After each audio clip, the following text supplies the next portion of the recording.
Para mitra kaum dangu, alhamdulillah Mangjaya aya hibar pangduati para wargi tiasa mancen tugas neraskeun hanca dongeng nu katuna kamari.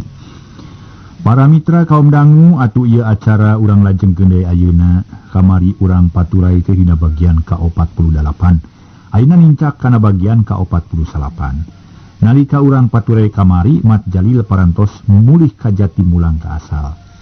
Para mitra sadaya atuh harita teh ditaros ku supala ka Citrasena nu boga hadasna atanapi nu boga wewenang nu boga kakawasaan hartos nama anu rek dibawa ka mana cenah dibawa ka Cihaur atanapi bade ka kumaha kitu para mitranya kumaha jawaban Citrasena mangga urang lajengkeun. Ieu dongeng karya Kiliksa etang-etang hiburan pangbeberahmana kasugeri kaum dangu sadaya Mangjaya ngahaturkeun wilujeng ngadangukeun. Para mitra sadaya kumaha jawaban Citrasena sabada ditanya ku supala perkara rek di mana dikurebkeunana layon Mat Jalil nu jadi bapana teh. Juragan, kampung Cihaur teh teu kinten tebihna janten upami layon pun bapa dicana ka ditu. Aduh, mana teman waluratna juragan. Tah kulantaran kitu abdi mah neda kabeningan galih salira we. Mugi we salira keur saluntur manah kanggo mulasara layon pun bapa di dieu. Moal dibantun ka Cihaur. Bade kitu we juragan. Kitu maksud abdi teh manawi ku juragan teu kaabotan. Ceuk Citrasena meninggal leungis. Ih. Daya halanganana kitu ge lantaran ieu perkara ngurus layon mah kewajiban sarerea Citrasena. Kaasup kana fardu kifayah asupna ge. Hartina kewajiban sarerea. Tapi lamun dilaksanakeun ku salah saurang atawa ku sabagian, kawajiban sarerea katedunan. Tapi lamun taya saurang-urang acan nu mulasara, tangtu sarerea katibanan dosana. Tah kulantaran kitu hayu ayeuna mah. Ayeuna keneh layon Mat Jalil urang pulasara sakumaha mistina ku sarerea. Cek supala bari ngareret ka Citrasena. Pok Citrasena nyarita deui. Hatur bunuhun juragan. Sumangga abdi mah ngiringan bae. Abdi mah rumaos sepi harti tuna panghabisa. Sadayana teu langkung juragan. Nu langkung udinga kana masalah ieu. Nya kitu we namanya. Ieu urang laksanakeun ku sarerea. Mang Roda, sok atur Mang Roda bagi tugas sarta sadiakeun naon-naon anu kudu diperlukeun. Cek supala bari ngareret ka Mang Roda. Gancang Mang Roda ngajawab giatna keur. Mang aja. Mangah, keun ku Mang tanggal waler kanggo ngurus perkawis ieu mah. Beres ejang, cek Mang Roda jung nangtung. Terus kaluar ti imah prak ngabagi tugas sarta ngatur-ngatur naon anu kudu dibutuhkeun. Kalawan ti loba catur der layon Mat Jalil di pulasara sakumaha ilaharna, sagala keperluan ditanggung ku supala. Cag urang tuna heula lalakon di lembur Ciborelang. Ayeuna urang caturkeun hiji lalakon nu geus lila katuna. Anu baheula diteundeun di haneuleum sieum ditunya di hanjuang siang ayeuna urang bongkar deui. Urang koreh deui urang salusur deui. Kumaha laratan si gelap jeung Burhan anu rek ngajorag ka si Gunul di Gunung Cakrabuana. Tisaprak paturai jeung supala katut Mang Roda.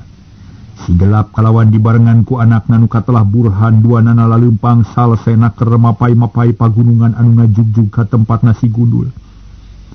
Ti berang beak berangna para mitra. Ti peuting beak peutingna si gelap jeung Burhan tetep leumpang bakat ku hayang buru-buru anyog kanu dijugjug. Lumampahna teu nyorang pilemburan. Tapi mipir-mipir pasir nyerang sawah jeung tegalan malah sakapeung mah kapaksa ke keceburan ngara aswalungan, sakapeung dibus ka pileuweungan. Turun gunung unggah gunung nincak angar ngemin jangkar. Ngahaja we maksud teh anu dimaksud sangkan buru-buru anyog kanu dituju.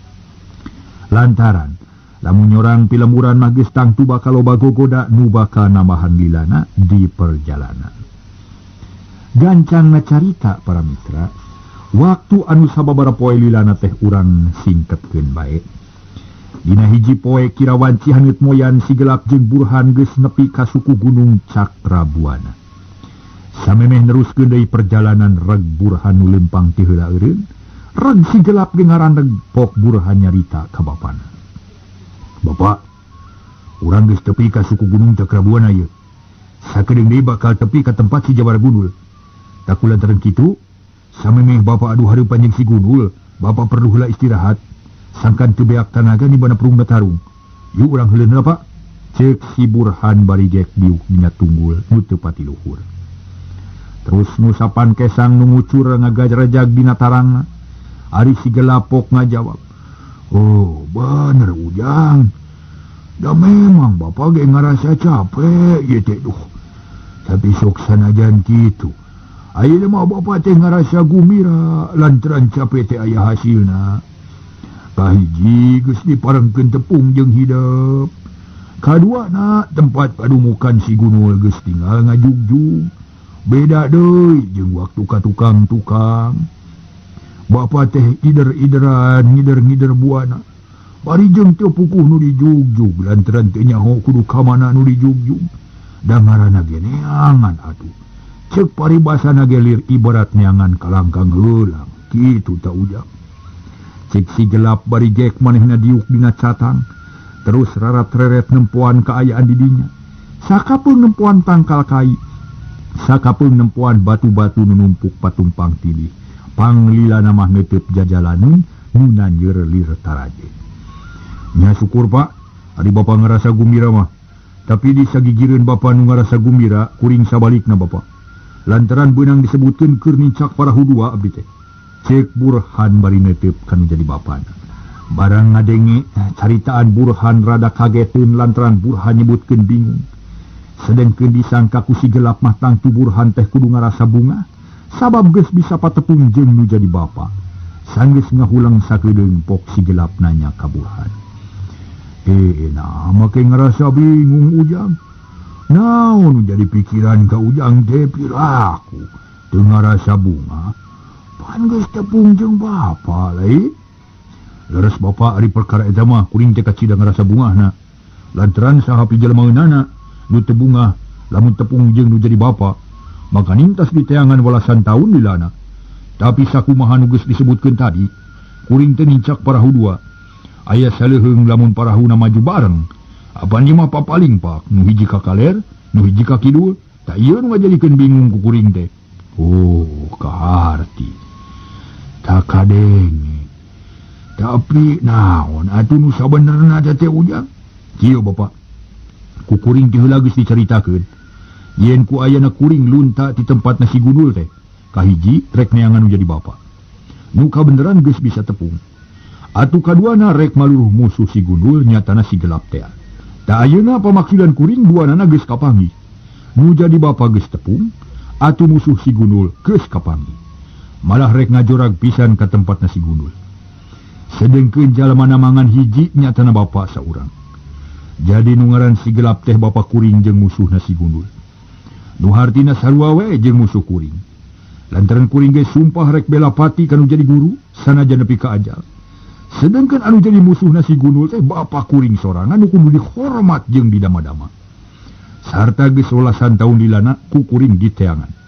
Piraku ari geus panggih kudu tarung nepi ka ajal onaman mah. Naon atuh kuring teh? Nanaonan? Jeung kudu kumaha atuh kuring teh? Tah hal ieu nu jadi pikiran kuring teh Bapa.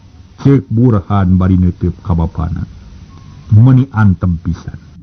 Sanggeus ngadenge katerangan kitu nyeh atuh si Gelap seuleuh pok nyarita tenang pisan. Burhan anak Bapa. Jamak sakitu mah anyaki.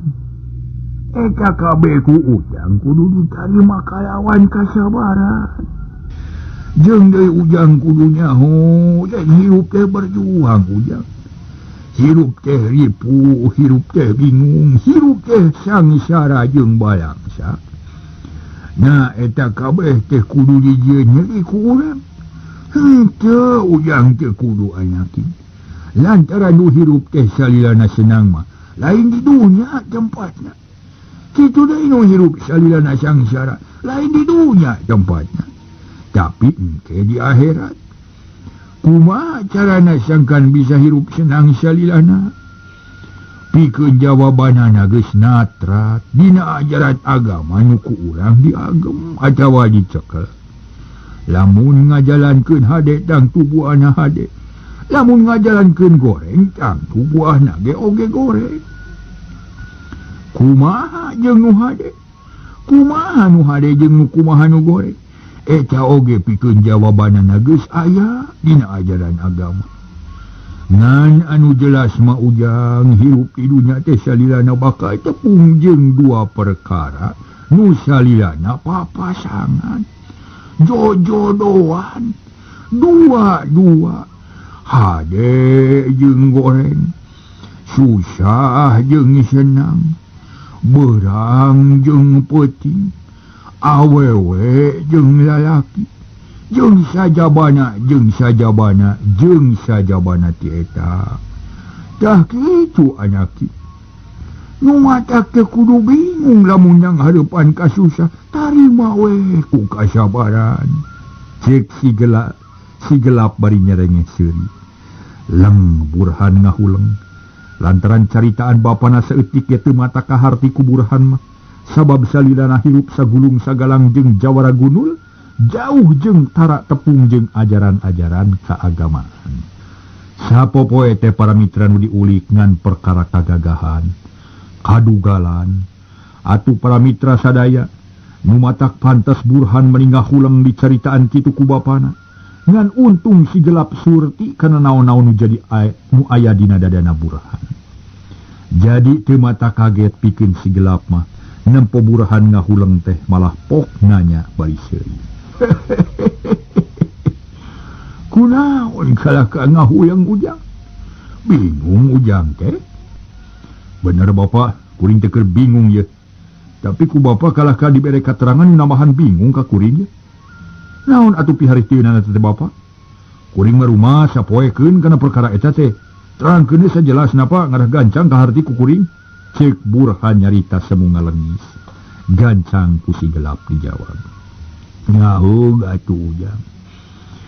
Kieu geura maksud Bapa teh. Lamun Ujang ayeuna keur bingung yang hareupan eta perkara, ceuk Bapa mah teh kudu dipikiran Ujang. Tunggu we geletuk batunya ke cebun caina. Rek beureum rek hideung dagoan we nepi kana anyog. Keun yang hareupan eta perkara mah Bapa bagianana. Sarta Bapa ge bakal tanggung jawab kana sumpah Ujang. Tapi sok sanajan kitu, ku Bapa ge kaharti sabab hiji anak memang sakuduna ngahormat kanu jadi bapana. Atuh hiji murid memang sawajarna lamun kudu satia kanu jadi guruna. Ngan palebah dieu Ujang kudu ngarti. Guru anu kumaha anu kudu dihormat, jeung kudu ka guru anu kumaha kudu satia teh. Tah, dina hieu perkara perlu pamikiran nu asak Ujang. Ku urang kudu ditimang-timang heula. Nah wajar lamun urang satia ka guru anu ngagugulukeun teu bener. Kantenan teu wajar mah Bapak. Henteu teu wajar, jawab Burhan bari neuteuk. Tah, gini geus bisa ngabedakeun mana nu bener jeung mana nu salah. Tah ayeuna Bapa rek nanya deui, berat mana antara ka guru jeung kanu jadi Bapa? Cik jawab kalawan jujur. Nyatang tuwe berat kanu jadi Bapa. Terus kumaha tuh? Tah, terusnya kieu Ujang. Lamun Ujang bener-bener ngarasa berat kanu jadi Bapa, Ujang kudu nurut kana parentah Bapa. Kumaha sanggup? Kan tenan sanggup mah Bapa kada kumaha tuh kuring teh? Syukur ari sanggup mah. Ayeuna kieu Ujang. Lamun Ujang bener-bener rek nurut ka Bapa, timimiti poe ieu, jam ieu, menit ieu, detik ieu, si guru ulah dianggap guru ku Ujang. Lamun tepung parentahna ulah digugu. Engke di mana geus tepung jeung si gunul. Nya, amun Bapa geus tepung jeung si gunul, nu bakal yang hareupanna teh Bapa sorangan. Ujang mah ulah pipieu. Lamun si gunul nu kadesak Ujang mah teu meunang mantuan, sok sanajan Ujang muridna. Kitu deui lamun Bapa nu kadesak Ujang ulah mantuan ka Bapa, sok sanajan Bapa teh Bapa Ujang sorangan. Jadi singetnya mah ujang teh kudu hari-hari hidup we kitu. Jadi wasit teh ulah bilu kali tu ulah bilu kali. Pokoknya mah kudu aya di tengah-tengah kitu da maksud bapa teh. Cek si gelap nyarita semun dari anak. Oh jadi kitunya. Nah kahartos atuh ari kitu mah Pak, tapi nu jadi pikiran ka kuring teh lain perkara tarungna. Ngandaran eta bisa diakalan. Ku tipu atau ku sandiwara. Tapi cek Burhan nyarita teu kebat jiga nu asa-asa. Nah jadi anggeus ke nyarita teh ja. Kunaon? Eta apa nu jadi pikiran ka kuring teh perkara sumpahna. Lantaran waktu kuring disumpah teh make kudu nguyup getih sorangan sagala. Ari nyokotna tina leungeun anu diturih ku Peso si Gunul. Oh, mikiran soal eta. Teu kudu hariwang. Jeung teu kudu honcewang ujang. Lantaran bapa ge baheula keur ngorakung si disumpah kudu jadi guru. Tapi teu kudu jadi pikiran.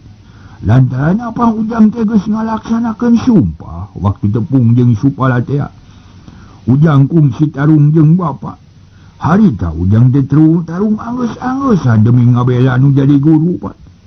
Nu matak lamun ayeuna ujang ngalangar sumpah teh moal naon-naon. Lantaran sajabati ujang geus ngalaksanakeun eta sumpah, ujang oge geus tanggung jawab. Artina mah keun lah ulah dipikiran deui. Bapa nu bakal tanggung jawab bisa gemlengna. Hayu ayeuna mah urang ninit ujang. Cek si gelap bari jung nangtung, Burhan pok nyarita deui. Nya hayu atuh Pak kuring mah sakumaha bapa we lah. Pokona mah kumaha bapa we. Cek Burhan bari jung manehna nangtung terus meresan papakeanana sarta mariksa pakaranna si gelap pok nyarita deui. Kitu ayeuna mah ujang nama tu leumpang ti heula. Ayo Pak, jawab Burhan leos ini ti heula. Terus dituturkeun ku si gelap duanana geus mimiti nyorang tanya kanu kacidana nyeurna. Dikenca jeung katuhun jajalanan rajeg tangkal kiara anu ngaguyun ku areui cariu. Manuk-manuk recet di sarada ngajajabkeun dua jalma nu rek ngadun narohkeun nyawa. Jauh-jauh dijugjug anggang-anggang di teang teh ngan saukur rek ngadon tarung rebutan umur. Perang begalan nyawa. Heulang ruyuk tingkarlik paslang jeung sorak Korea. Jiga nu ngahaja ngalelewang kanu rek niang.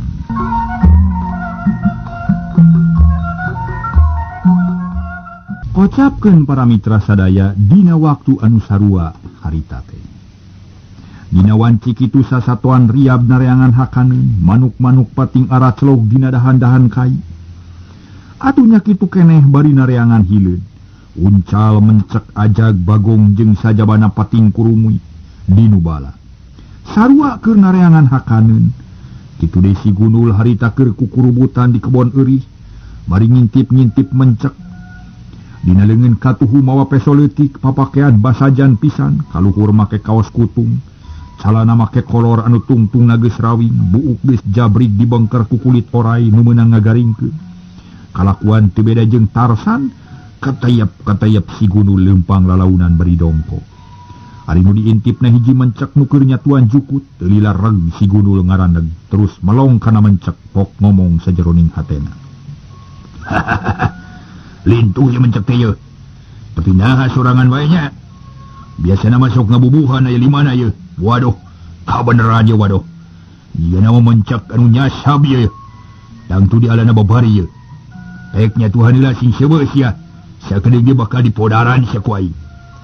Cek gerentas hate si Gunul bari ngagilir-gilir pesa perah peso. Panu neuteup seukeut kana mencek teu lila katayap si Gunul ka katayapan deui. Neangan tempat anu hade pikeun maledog mencek.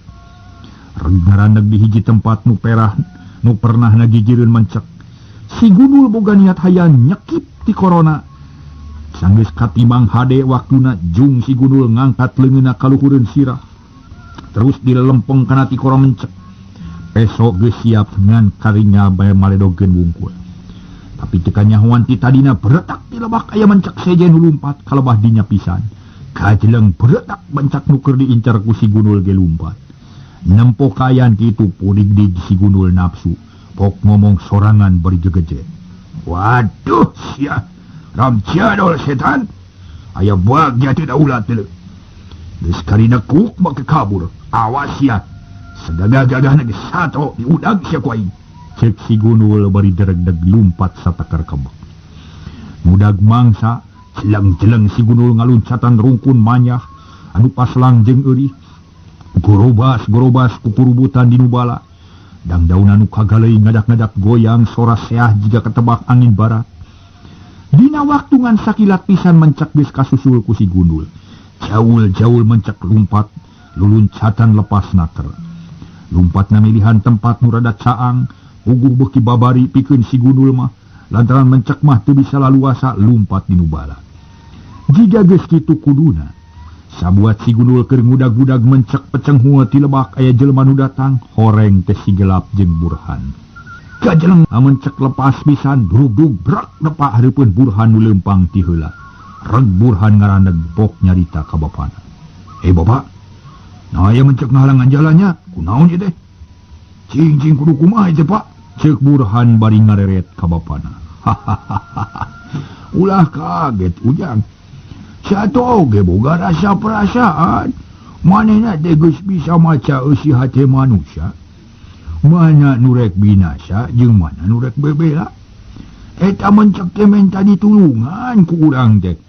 Jigana bae manehna teh keur diudag aja gatawa mau atawa keur diudag ku jalma. Keun we antep ujang. Lamun perlu nya tulungan we kadinya.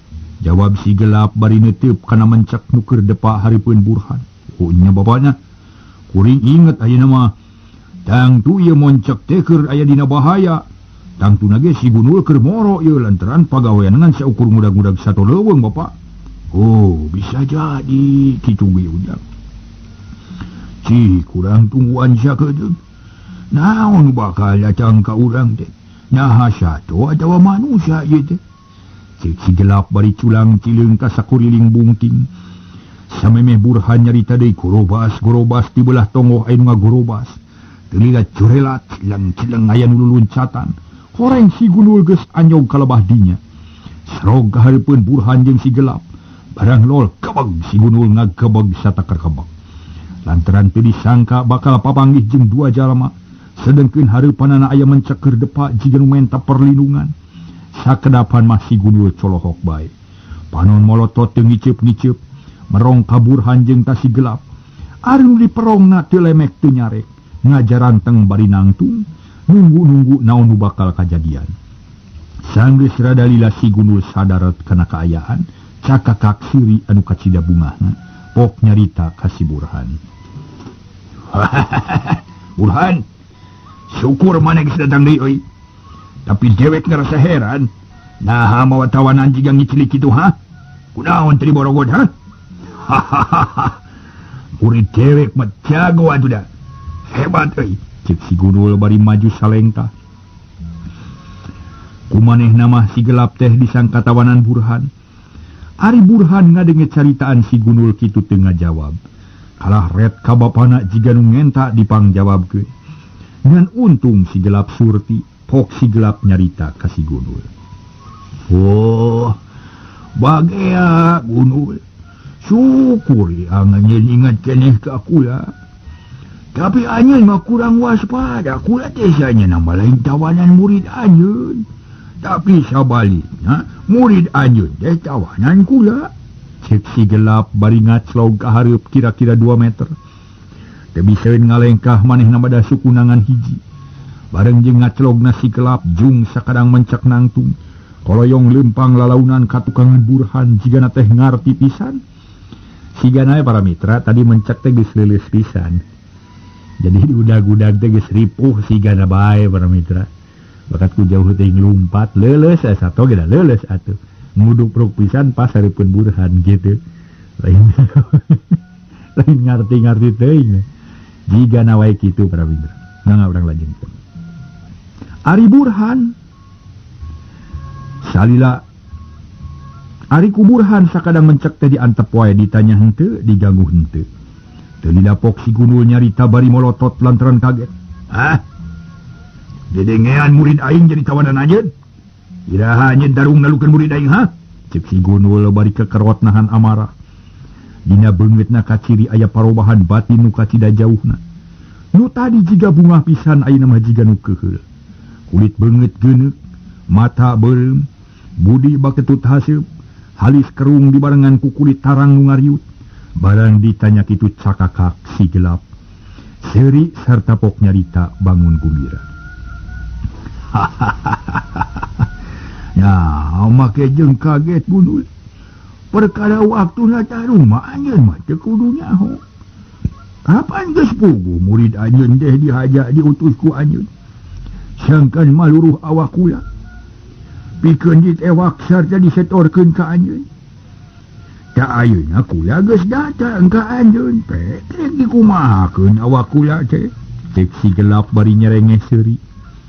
Wah, dengar ti dewek ieu. Jempe heula si Gelap. Aing rek nanya heula ka si Burhan murid aing. Burhan, hadiah sagedeung deuet ka dewek euy. Kunaon sia cameot we ha? Cek si Gunul bari ngareret ka si Burhan, Burhan tetep teu nyarita. Ret deui ka bapana pok si Gelap nyarita ngawakilan anakna. Gunul, ulah maksa nu teu daek nyarita euy. Kula we tanya mah da sarua bae. Lantaran Burhan mah geus aya dina kakawasaan kula. Manehna moal daekeun nyarita lamun ku kula teu diparentah. Sok rek nyarita naon ka kula we na ha? Cek si Gelap bari teu oleh seuri. Manehna mah tenang bae nyang hareupan si Gunul teh. Malah jadi bungaheun nempo musuhna jiga nu ambek teh. Setan sia. Dikumahakeun murid aing ha? Da ditenung ku sia, awas ya ditarok na huruk aing. Dituar tasugun tinggal hiji teh. Cek si Gunul bari gegag-gegag nyampeurkeun deui si Gelap. Nepi ka angangna saukur 2 lengkaheun, tapi si Gelap tenang bae malah pok nyarita. Hehehe, ari anyun ngomong teh bocang diheuai wae baraya. Kula mah lain tukang tenung. Teu daekeun nyarita sodesieun we ku kula. Atuh eta perkara rek narok sirah. Kumaha dinya we nya ha. Lantaran sanajan kula teu ngaganggu murid anjeun ge, ari tarung mah pasti bakal kaalaman. Sabab anjeun teh memang keur diteangan ku kula. Jadi lamun anjeun rek narok siwah kula, tangtu kula ge da moal cicingeun sok tarok heula hulu aing sia. Cek si Gelap bari neuteup ka si Gunul. Kurang ajar sia. Ngomong begitu pugu sia kurang ajar. Lamun si ayang ditarok hulu ku aing, tangtu ku aing bakal dilaksanakeun. Rasakeun ye.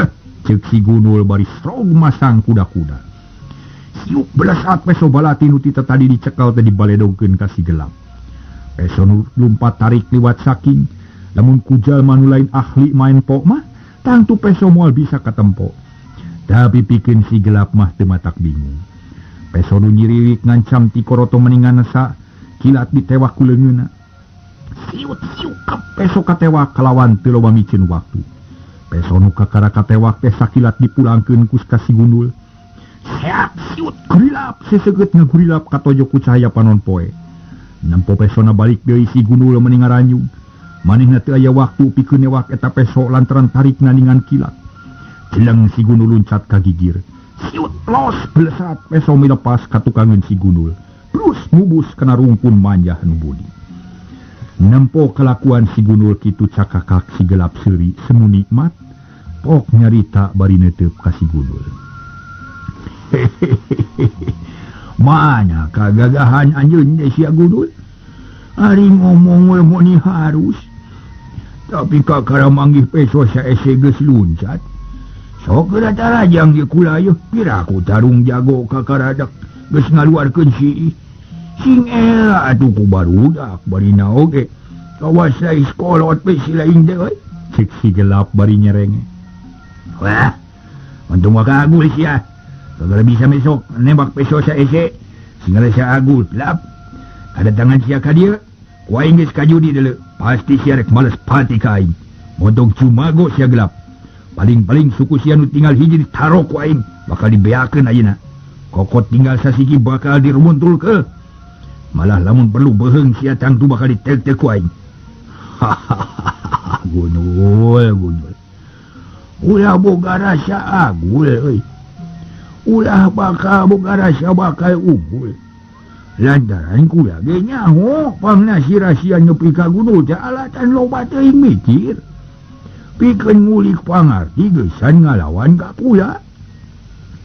Ari nu jadi cukang lantaranana sia teh tina bakating ku ulang mikiran ajaran-ajaran Pancasilat. Tina buku nu meunang mau ti aing jeung babaturan aing. Eta teh hiji tanah yen anjeun teh leutik buri. Tina awahing ku sieun nepi ka tega ngorbankeun buku. Lamun nya mah sia teh gede wawane. Nah make kudu abur-aburan di arti lemur atuh sia. Sok geura buktikeun caritaan sia teh. Kula mah geus siap pikeun ngaladenana oge. Jembes ya setan. Aing lunta ti lemur so teh. Bakat wayang jongjon ngulik pangarti sia. Aing nginit ninggalkeun lemur. Lain hartina sieun ku sia, hayang jongjon tarung ngalawan sia.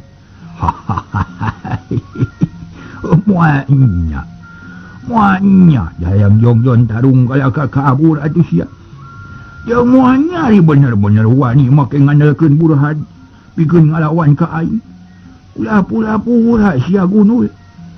Sok geura buktikeun caritaan sia teh. Nah, kalah kamu lohok wae atuh sia.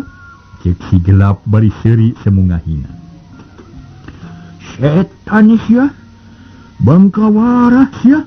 Ayo maju sia Gelap. Ulah loba catur deuleu. Tanpa bukur. Ayo urang pada nyekel sabuk milang tatu. Urang tarung rebutan umur. Urang perang begala nyawa. Poe ieu nu panungtungan pikeun nangtukeun anu unggul. Nah sia atawa aing. Ayo maju sia Gelap. Cek si Gunul bari rengkenek masang deui kuda-kuda. Pasanganna reke pisan ti hari pageuh tijir taki-taki. Ti tukang kajaga lamun jalma atah-atah mah tangtu moal bisa ngageserkeun kuda-kuda si Gunul. Tapi pikeun si Gelap para mitra teu jadi pikiran.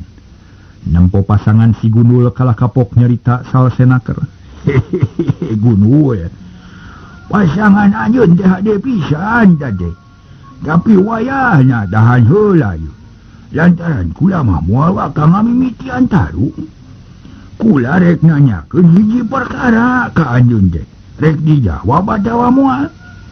Cek si Gelap bari mesem atuh puguh we tumrapna ka si Gunul mah estu asa dialcoogado. Lantaran geus siap siaga rek tarung tapi kalah ka diajak ngobrol ku musuhna. Ngan teu loba pikir pok si Gunul ngajawab. Waduh sia. Gua rarese selek tarung teh. Tapi demi pikeun ngajaga ajen diri aing. Pok geura caritakeun pertanyaan sia. Jawab si Gunul bari mureleng ka si Gelap tapi kuda-kuda mah tetep dirobah. Oh, syukur, syukur. Keunda tarung mah babari. Beda deui jeung silih tulungan di sok loba gogodana. Ari sabab dinten oge apan urang teh dulur sapaguron baheula teh. Tapi kulantaran laku lampah ajeun mah min sulak beda ti batur, kapaksa duduluran ulang teh ditungtungan ku silih alapati. Da eta mah geus kaliwat atuh. Teu kudu dicaritakeun deui. Tapi aya hiji hal nu perlu ku anjeun diterangkeun. Ki kula bere keterangan nu pasti. Ari anak kula, waktu anjeun nyiksa kula dikamanakeun da teh. Nyaha ayeuna hirup kene kira-kirana. Cek si Gelap bari neuteup ka si Gunul. Barang ditanya kitu para mitra sadaya, rai beungeut si Gunul meuni euceuy. Kumanehna teu disangka si Gelap bakal nanya kitu. Sanggeus colohok sakedeung pok si Gunul ngajawab bari rada kerum. Gelap, perkara anak sia aing saeutik teu nyaho. Lantaran nu disiksa ku aing ngan sia unggul jeung pamajikan sia. Ari anak sia teu dipalire ku aing. Perkara pae hirupna aing teu nyaho. Geus tong tadanya deui. Yuk urang tarung. Jawab si Gunul bari ngarenghap narik napas panjang. Nya teu naon ari teu nyaho mah.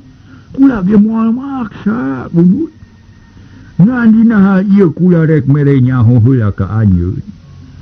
Lamun anjeun nganiksa kula jeung pamajikan kula wungkul, anjeun bakal naripa pangwalesan ti kula. Alawan nu saadil-adilna, suku kula leungit hiji, leungeun kula leungit hiji. eta kabeh ge pagawean anjeun. Tah kulantaran kitu kula mah moal menta ni lain-lain. Rek minta eta we suku jeung anjeun hiji-hiji. Terus ditambah ku ceuli hiji jeung panon hiji. Pikeun ngagantian ka nyeri pamajikan kula nu ku anjeun disiksa. Sakitu paminta kula mah. Kula mah teu hayang lila-lila tarung jeung anjeun teh. Lantaran ukur meak-meakeun waktu jeung tanaga unggul eueuh hartina bari naoge. Cek si gelap bari nyerengeh seuri leutik. Panon neuteup ka si Gunul. Waduh, nyarita rarangu sia. Teu nanaon ari bisa mah deuleu. Ngan aing jadi penasaran hayang nanya ka anjeun. Lamun aing maehan anak anjeun, rek kumaha sia karep anjeun? Cik jawab ku anjeun. Oh, lamun nya kitu tangtu bakal ditamahan ku neuteuk beureung anjeun. Tah kitu euy, jawab si gelap bari mesem.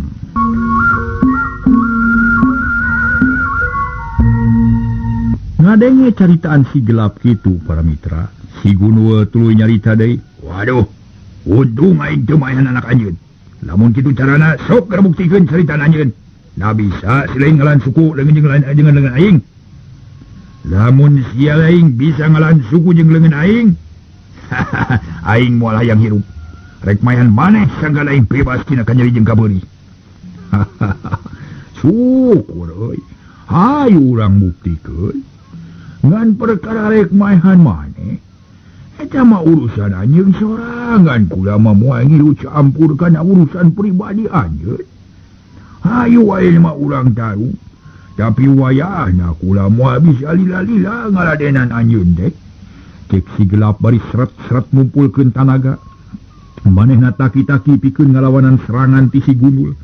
Ngan teu bisa masang kuda-kuda ka si Gunul da puguh ngan hiji sukuna. Barang ngadenge jawaban si gelap udig-dig nafsu si Gunul bijil kabeh pok nyarita bari moloton. Untung somong sia setan. Sia moal bisa deuleu ngaladenan aing. Lantaran sakedeung di awal sia bakal hancur ku aing. Cek si Gunul bari seret-seret dua leungeun meningan sakila. Nyabutan peso lareutik tina cangkengna. Loba aya kana 15 na terus dikepeul ku dua leungeun kalawan dina gerakan nu kacida gancangna. Brang peso sakitu lobana dibalangkeun sakaligus kana awak si gelap. Para mitra sadaya. Tapi lain ge si gelap atuh. Ari kudu rubuh ku sagebrakan kitu bae mah. Samemeh peso-peso si Gunul nepi kana awak si gelap. Sakilat si gelap ngalugas bedog serepet siu. Diputerkeun dipake nadah welasan peso balati. Nu ngancam kana sakujur awakna. Siu tang kabeh katahan ku bedog. Peso belati rabeng balik deui ka si Gunul. Puguh we para mitra sadaya. Atuh si Gunul meningaranyug. Pakarang geus ngancam deui kana dirina. Cilang si Gunul luncat ka luhur meninga jelepung bangun hampang. Breng cerep welasan peso narancep dina taneuh. Bareng jeung kitu cuek si Gunul nincak lemah. Serog masang kuda-kuda seret nyabut deui peso ti jeroeun calanana. Siu blesat hiji peso nyurubuk ngalati koro si gelap. Samemeh tepi si Gunul luncat meningan sakilat nuturkeun peso. Maksudna marek nyerang si gelap dina waktu si gelap nakis peso. Tapi si gelap waspada. Gancang manehna ngagilakeun badanna kagigir. Siut gurila plos peso meuli milepas ka tukang. Terus disusul ku dampal suku si Gunul anu ngablesat ngaladada. Gancang naningan kilat. Puguh we si gelap meningaranyug kalayan ti loba catur. Siut beletrak. Dampal suku si Gunul dikadek satakar tanaga. Tapi matak heran. Dampal suku si Gunul teasna kaliwat saking. Gilak si gelap ngagiwarkeun dada. Kagigir suruh blos awak si Gunul milepas sajurusan jeung pesona. Cileg nangtung deui dina taneuh. Gancang malik deui ka si gelap. Ari si gelap barang nyaksian kaayaan kitu teh meniru menghap. Sup bedogna diasupkeun kana sarangkana. Lantaran tetela taya gunana pikeun ngalawanan si Gunul. Kulit si Gunul liat jeung teuas. Tapi si gelap teu ponok pangharepan. Waktosna see para mitra dugi ka dieu heula nya mangga wilujeng kantun bae permios.